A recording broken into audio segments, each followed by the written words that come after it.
Bonjour à tous. Comme je vous ai promis, je lancerai une série de vidéos et je commencerai par les variables.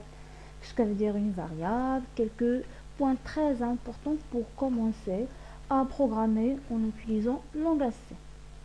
Eh bien, pour cette vidéo, j'ai programmé quelques points. Donc, je commencerai par répondre à la question pourquoi une variable, pourquoi elle est nécessaire d'utiliser une variable, la définition d'une variable, comment choisir le nom du variable, la déclaration, l'affectation, déclaration d'une constante, questions et réponses et plein de choses. Eh bien, qu'est-ce que ça veut dire une variable? Ou autrement dit, pourquoi nous sommes à la recherche de savoir exactement ce que ça veut dire une variable et pourquoi on doit commencer par la variable. Eh bien, évidemment, si vous aurez besoin de stocker une information dans votre programme, vous aurez besoin d'une variable. Je vous donne un exemple. Si vous voulez par exemple faire un programme qui permet de calculer la moyenne générale, alors il faut avoir un outil pour récupérer les notes saisies par l'utilisateur et pour que vous puissiez calculer la moyenne générale. Et bon, cet outil, bien évidemment, c'est là où il faut stocker les informations et récupérer les informations de l'utilisateur, c'est une variable. Et bien, pour définir la variable, une variable est un nom qui sert à repérer un emplacement donné à la mémoire, c'est-à-dire une variable, ce n'est qu'une adresse mémoire. Alors, je dis autre chose, c'est qu'une variable, ce n'est qu'une case mémoire où on stocke les valeurs. Je répète, une variable, ce n'est qu'une case mémoire où on stocke les valeurs. Par exemple, si l'utilisateur a voulu saisir la note 17, donc on aura besoin d'une case pour stocker la valeur saisie par l'utilisateur. Et bien évidemment une autre case pour l'utilisateur numéro 2. C'est pour cela il y a la notion de variable qui varie bien sûr et qui permet de stocker les informations et les données saisies par l'utilisateur ou les informations en cours de traitement. Alors les instructions permettant de réserver l'espace mémoire pour stocker des données. Et bien sûr, les données, ça dépend le type de données. Est-ce qu'on des entiers, des réels, etc. Et bien c'est clair, pour n'importe quel programme, pour n'importe quel calcul, il fallait avoir la notion de variable. C'est pour cela que j'ai voulu commencer ma série par la notion de variable. Et j'espère qu'elle soit claire. Maintenant, comment déclarer une variable? Ça, c'est l'étape principale de n'importe quel programme. C'est l'étape numéro 0 pour un programme. Et bien, pour une variable, elle est caractérisée par un nom ou autrement dit un identificateur, un type et une valeur. Un identificateur parce qu'il permet d'utiliser ce nom par la suite pour faire des traitements, que ce soit des calculs, que ce soit affichage, que ce soit par exemple lecture. Donc, et bien sûr, il faut choisir pour ce nom, ou plutôt pour une variable, un nom unique. C'est pour cela que j'ai mis identificateur. Et bien évidemment, il faut respecter les trois choses, c'est-à-dire nom, type et valeur pour n'importe quelle variable.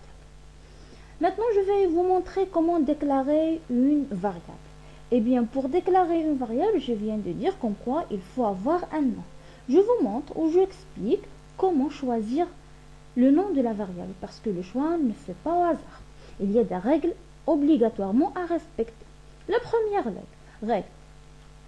règle, c'est un nom doit commencer par une lettre alphabétique, c'est-à-dire les lettres de A à Z.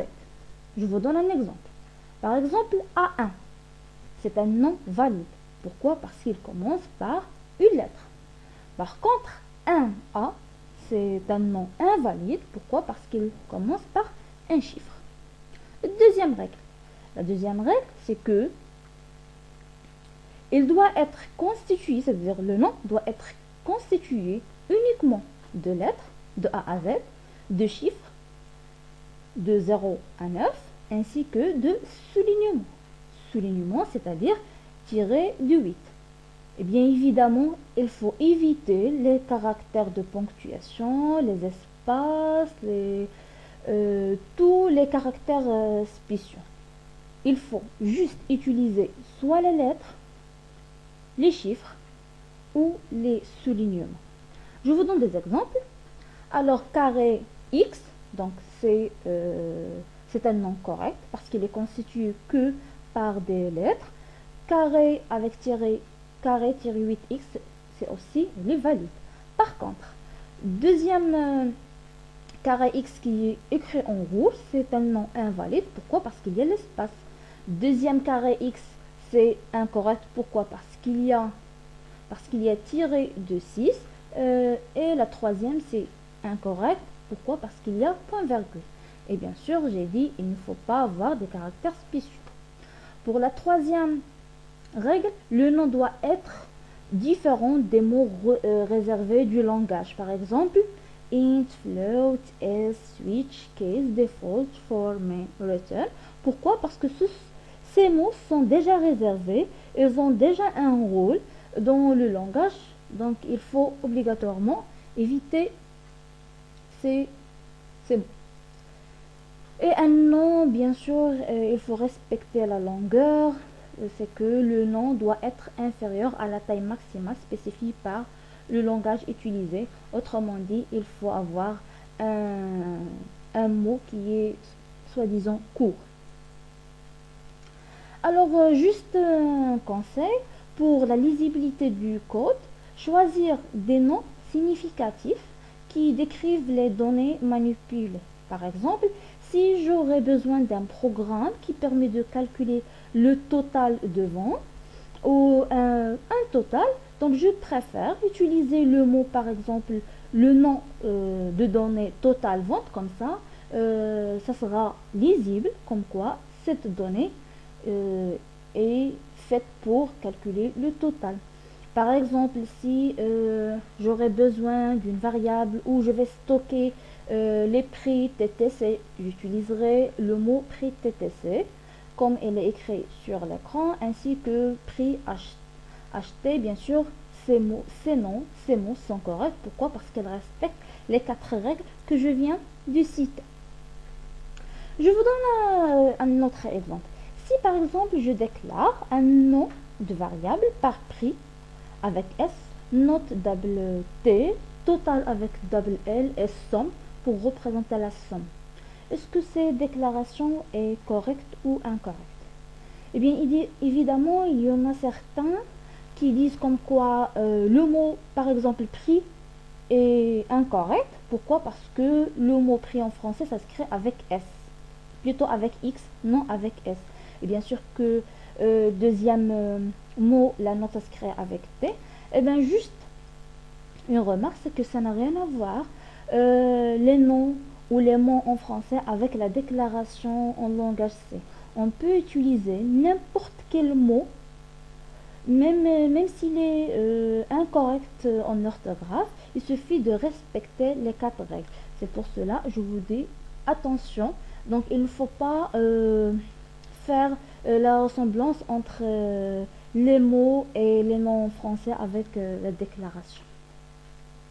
Bon, et bien sûr, j'ai détaillé le nom de variable et comment choisir. Par la suite, les types. Alors, bien sûr, n'importe quelle variable doit avoir un type. Donc, dans ce tableau, il y a les différents types numériques. Donc, et pour les types numériques, il y a les entiers.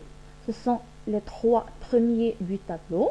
Bien sûr, avec l'intervalle minimum au maximum. Et bien sûr, il y a aussi le type, deuxième type, c'est décimal, c'est-à-dire les valeurs avec virgule, que ce soit négatif ou positif. Il y a aussi un autre type, c'est un caractère. Alors, un caractère est déclaré autant que char et booléen autant que booléen. Alors, pour les personnes qui ne savent pas ce que ça veut dire booléen. Eh ben, booléen, c'est une variable qui peut avoir deux valeurs, soit vrai, soit faux, soit 1, soit 0.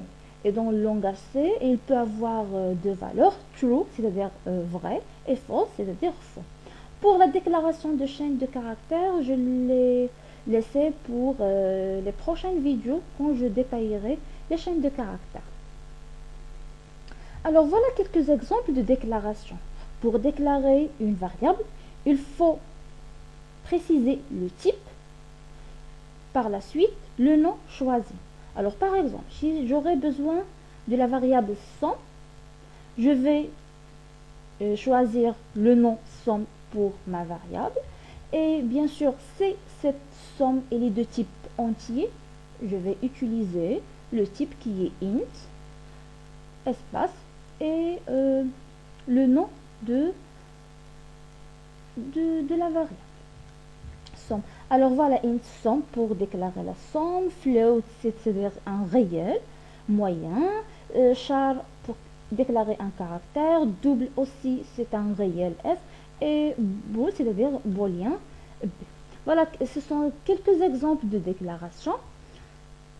Bien évidemment, il faut faire aussi attention à une chose très importante, c'est que int ça s'écrit avec i minuscule, non avec i majuscule. Et je cite un point, c'est que les majuscules et les minuscules sont deux caractères tout à fait différents.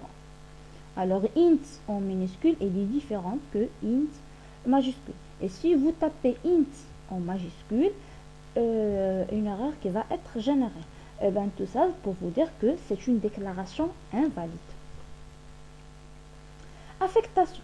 Alors qu'est-ce que ça veut dire affectation? Eh bien affectation, c'est donner une valeur à cette variable. Donner une valeur à une variable. Et bien sûr, la variable doit être déjà déclarée. Par exemple, somme égale 0, c'est-à-dire je donne la valeur 0 à la variable somme. Et pour l'affectation, dans le langage C, on utilise l'opérateur égal.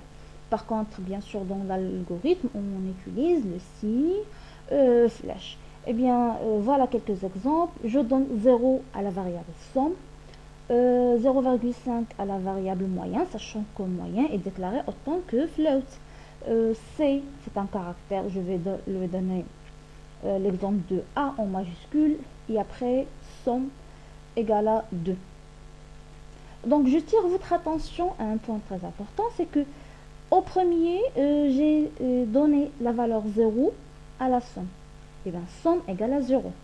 Et après, dans la dernière instruction, j'ai donné 2 sommes. Et bien, pour la dernière, c'est-à-dire j'ai écrasé la valeur 0 et je l'ai remplacée par 2. La nouvelle valeur de la variable somme égale à 2. Alors, qu'est-ce que ça veut dire initialisation? Alors, initialisation, je vous ai montré la déclaration, je vous ai montré l'affectation. Maintenant, l'initialisation, c'est que je peux faire la déclaration et l'affectation en même temps. Voilà quelques exemples. Alors, int somme égale à 0, c'est-à-dire je déclare une variable sous le nom somme et j'affecte la valeur 0 à cette variable. Et ça s'appelle initialisation, c'est-à-dire déclaration et initialisation en même temps. Alors, vous pouvez faire int somme, bien sûr, égale 0, comme vous pouvez faire int somme point virgule et après vous faites somme égale à 0. Ce sont deux instructions qui sont équivalentes. Aussi pour deuxième exemple, c'est float, moyen égal à 0,5, c'est-à-dire je déclare moi comme nom de variable avec le type float et je vais affecter la valeur 0,5 à cette variable. Bon, je vous ai montré comment déclarer une variable. Maintenant, je veux vous montrer comment déclarer une constante. Mais avant de présenter la déclaration de la constante, je veux juste vous expliquer ce que veut dire une constante. Alors, une constante, c'est une variable qui ne changera pas de valeur dans le programme. Par exemple, pi. Pi, elle est toujours constante et ça égale à 3,14.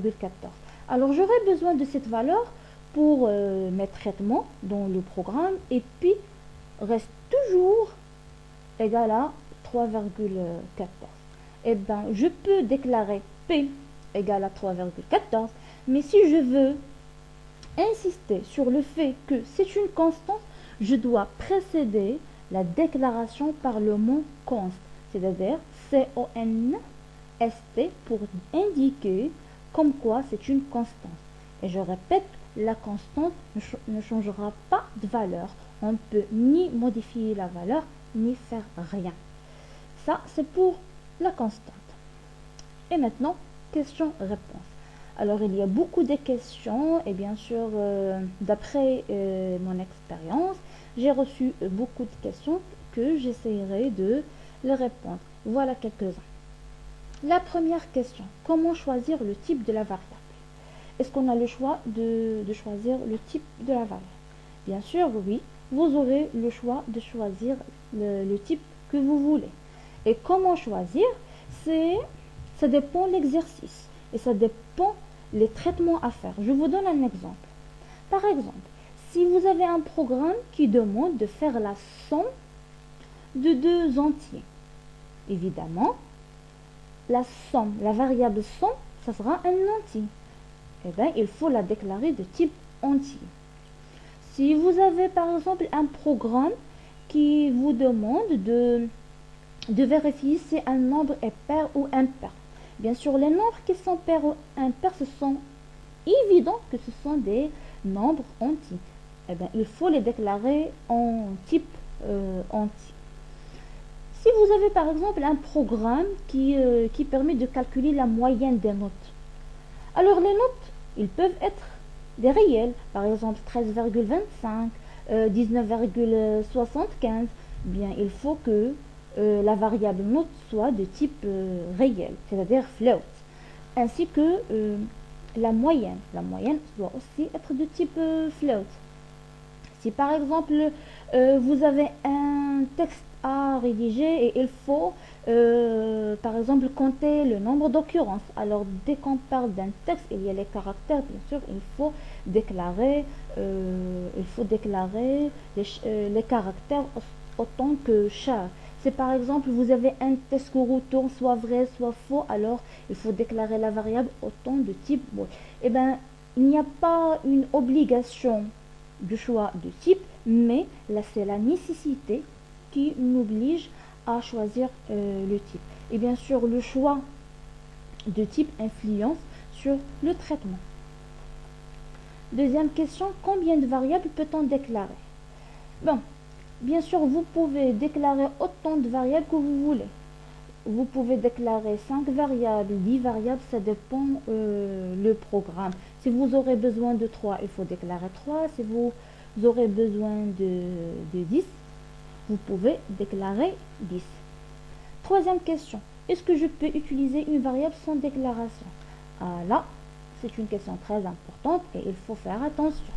Vous ne pouvez pas utiliser une variable sans déclaration. Alors automatiquement, ça sera inconnu dans le programme et des erreurs seront générées.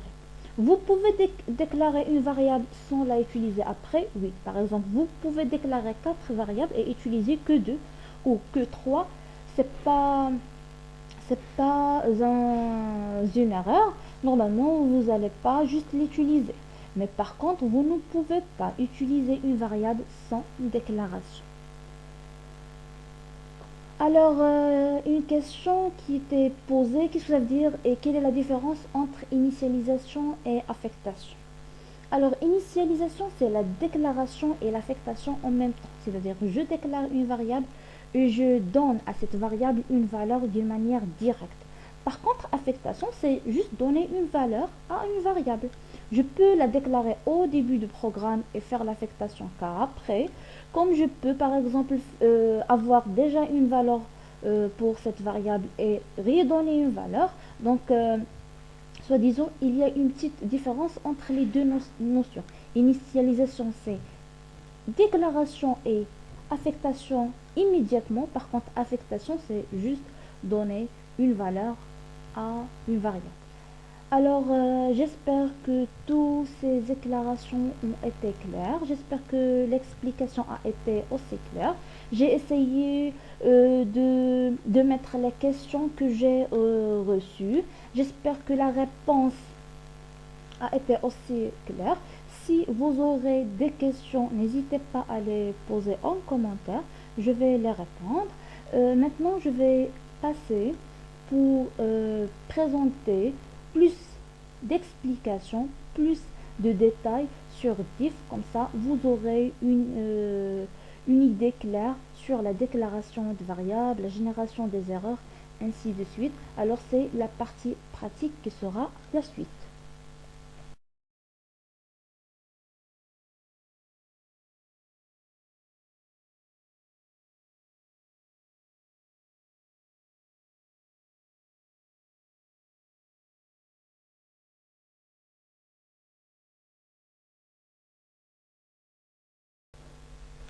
Et voilà, c'est la partie pratique. Donc voilà un programme que j'ai préparé pour vous où je vais vous montrer les déclarations et aussi je vais éclaircir pas mal de choses. Bien sûr, vous allez demander comment faire un programme. Donc je vous donne un autre rendez-vous dans la prochaine vidéo où je vais vous montrer comment faire un programme, la scolarité d'un programme, quelles sont les règles à respecter, qu'est-ce que ça veut dire main, qu'est-ce que ça veut dire return 0, ainsi de suite. Et ben juste titre d'appel, je te rappelle comme quoi le logiciel que j'utilise c'est Div C++. Peut-être vous utilisez d'autres logiciels dont les instructions restent mêmes, mais il suffit de respecter la déclaration ainsi de suite. Voilà quelques déclarations que j'ai préparées pour vous.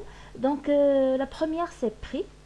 Elle est déclarée autant que entier. J'ai choisi le mot prix exprès avec S pour juste vous éclaircir comme quoi, même s'il est, elle est incorrecte comme mot en français, par contre, elle est valide pour la déclaration, float, ft, donc char. Et là, j'ai utilisé l'initialisation, c'est-à-dire la déclaration et l'affectation. Et bien, j'ai déclaré la variable h et j'ai affecté le caractère v ou la lettre v à la variable h. Je tire votre attention à un point très important, c'est que pour les caractères, il faut utiliser ce genre de guillemets, de presque l'apostrophe, comme ça, pour distinguer entre les autres caractères. Voilà, la variable v, elle est de type booléen, et j'ai déjà mentionné comme quoi vrai, elle est introduite par le mot en anglais true et faux, c'est-à-dire faux.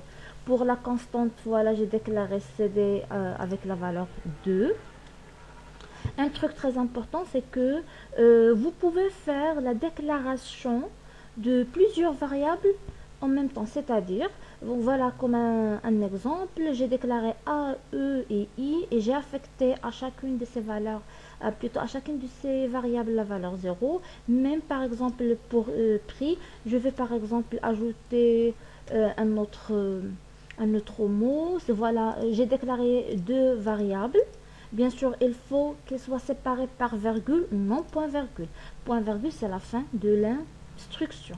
Alors, si vous aurez besoin de plusieurs variables de même type, il suffit de les faire et les séparer par virgule. Par contre, point virgule, c'est la fin de l'instruction et double N. Donc, pour vérifier, donc, je vais compiler pour vous montrer comme quoi c'est voilà la déclaration correcte. Rien n'est affiché parce que j'ai pas fait aucun ni affichage ni traitement.